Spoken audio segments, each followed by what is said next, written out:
The deep sea is a world of extremes.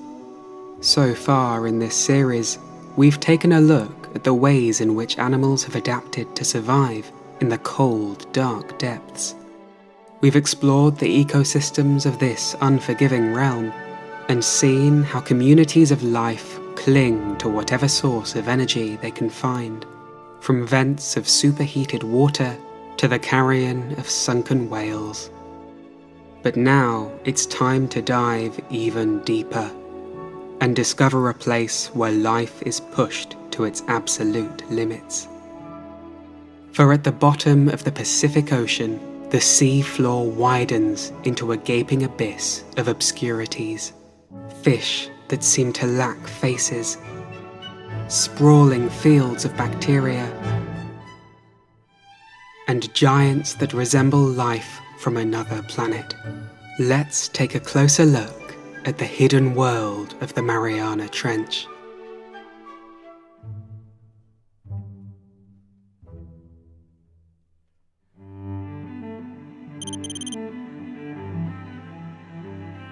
The infamous Mariana Trench sits like a crescent-shaped dent in the floor of the Pacific.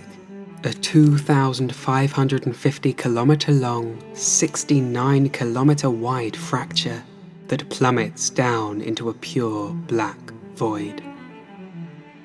At the bottom, it hosts the deepest known location on Earth, the Challenger Deep, 11,033 metres or 36,200 feet beneath the waves. The trench itself is but one part of a global network of deep scars that cut across the ocean floor. Features that formed from a process called subduction. In the case of the Mariana Trench, the western edge of the Pacific Plate was thrust beneath the smaller Mariana Plate to the west, creating the deep fracture. Molten material then rose through volcanoes near the trench, building the nearby Mariana Islands.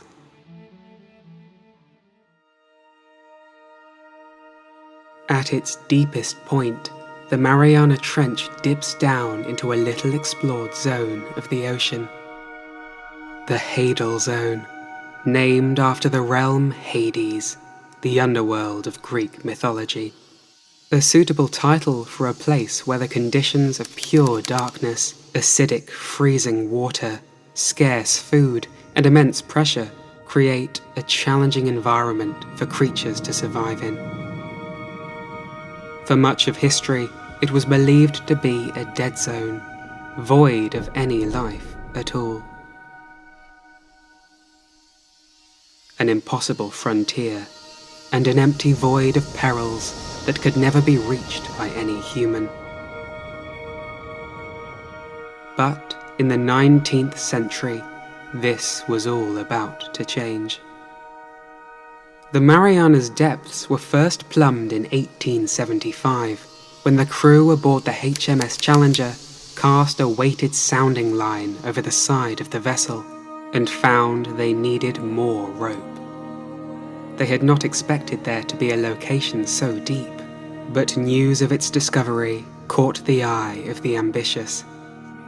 Knowing it existed simply wasn't enough, and a few dared to venture to the bottom.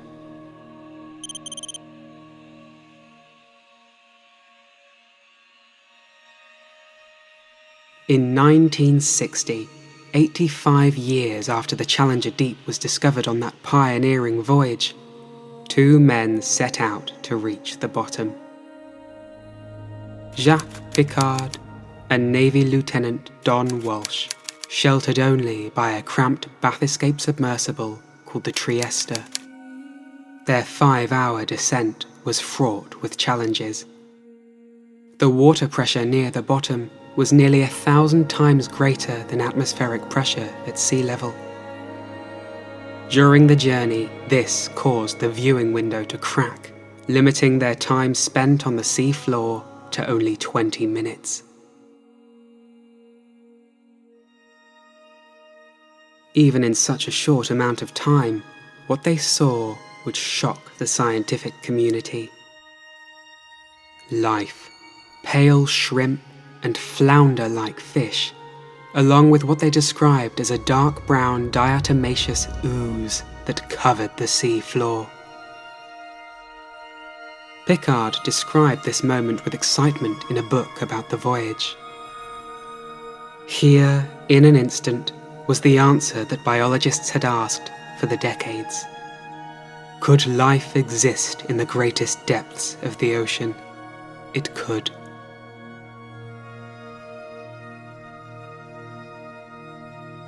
When James Cameron followed in the Trieste's footsteps on board the Deep-Sea Challenger in 2012, he too saw the sprawling microbial mats.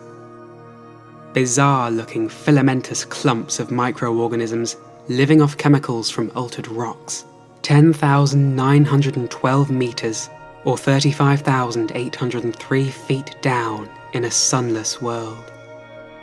It is these bacteria that support more complex creatures, for without sunlight, larger animals must instead rely on the energy produced by bacteria undergoing chemosynthesis, the deep sea equivalent to photosynthesis.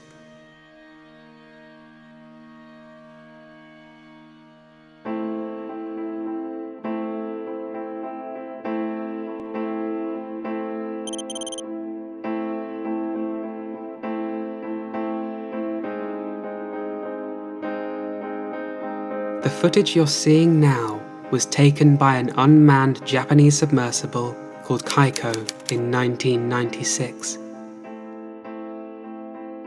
Having reached a depth of 10,897 meters, it marked the deepest dive for an unmanned submersible at the time. Its goal was to sample bacteria from the mats that Piccard and Walsh had observed nearly 40 years earlier. They found that a number of these bacterial species appeared to be obligately barophilic, meaning they thrived under high environmental pressures, proving that the idea that life could only exist in more moderate conditions was flawed. But in 1998, Kaiko returned to the Challenger Deep and stumbled upon more complex life. Hierondelia gigas, a gigantic amphipod species. This discovery posed a bit of a mystery. The extreme pressures of the deep sea cause calcium carbonate that makes up the shells of amphipods and many marine animals to dissolve more readily in water, leaving their soft bodies vulnerable. As such, amphipods are not usually found below about 5,000 meters or 16,400 feet. And yet here in Kaiko's lights was a giant amphipod, retaining even its tough exoskeleton. It has since been found that they protect their shells using a form of aluminium armor, using chemicals in their gut to extract aluminium ions from the seafloor mud while they forage for food. In their role as detrivores, these amphipods occupy a key role in the ecosystem. They act as a cleanup crew, possessing enzymes that are able to digest even wood.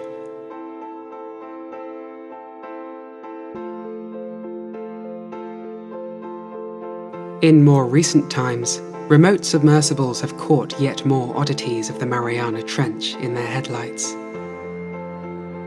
Among the most abundant inhabitants are the holothurians, sea cucumbers, like the remarkable sea pig with its ring of feeding tentacles that it uses to sift through the mud and grab onto food. Some scientists believe that Piccard's fish was, in fact, a sea cucumber, for it is thought that fish are unable to survive where the pressure is so great that it would dissolve the bones of any vertebrates.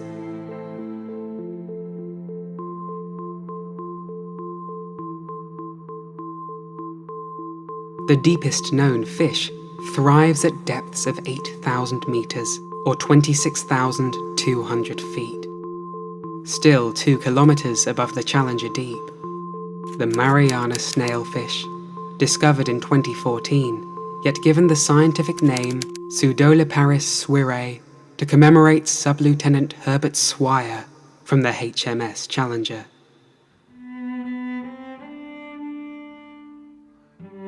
But snailfish and amphipods are not the only oddballs found in the trench. Gigantic xenophyonophores grow to be 20 centimeters in diameter, yet consist of only a single cell. Predatory tunicates called sea squirts anchor their bodies to the sides of canyons in wait of passing prey, while deep-sea hatchetfish use bioluminescence to blend in with their surroundings. While only glimpses of these otherworldly organisms have been recorded, their abundance goes to show that life will always find a way to survive, even when faced with the intense challenge of living at the heart of the ocean's underworld.